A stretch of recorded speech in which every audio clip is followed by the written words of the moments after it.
Malaysian ব্যক্তি শেখ মোহাম্মদ আলী ওমরের দাফন করতে রীতিমতো দমকল বাহিনীকে খবর দিয়েছে এলাকাবাসী। গ্রামবাসী সহ ২০ জন দমকল কর্মীর সহায়তায় তাকে দাফন করা হয়। স্থানীয় সময় গত রবিবার বিকেলে মারা যান তিনি। জানা যায় তার ওজন ছিল ৪২০ কেজি। ওজনের কারণেই তার পরিবার দাফন করতে হিমশিম খাচ্ছিল। এর পরপরই তারা দমকল কর্মীদের খবর দেয়।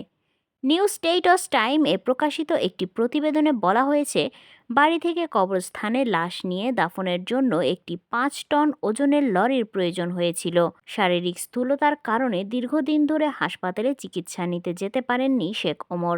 রবিবার সকালে নিজের ঘরের বাথরুমের ভেতরে অসুস্থ হয়ে পড়লে অবস্থার আরও অবনতি হয়। এরপর পরিবারের পক্ষ থেকে উদ্ধার করতে সক্ষম না হয় দমকল বাহিনীর সহযোগিতা নেন ওমরের পরিবার।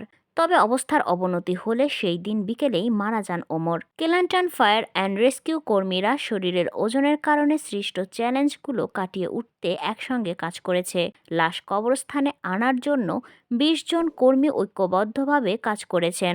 দাফনের জন্য সাহায্যের আবেদন করেছিলেন নিহতের পরিবার। এরপর কেলান্টান ফায়ার অ্যান্ড রেস্কিউ ডিপার্টমেন্টের দমকল কর্মীরা পরিবারের অনুরোধে সাড়া দিয়ে ৫ টন ওজনের একটি লরি হাইলাক্স ট্রাইটন ওইএমআরএস নিয়ে ঘটনাস্থলে পৌঁছায়। দীর্ঘ প্রচেষ্টার পর ২০ জন দমকল কর্মী ও স্থানীয় ১০০ জন গ্রামবাসীর সহায়তায় শেখ মোহাম্মদ আলী ওমরের মরদেহ দাফন সম্পন্ন হয়।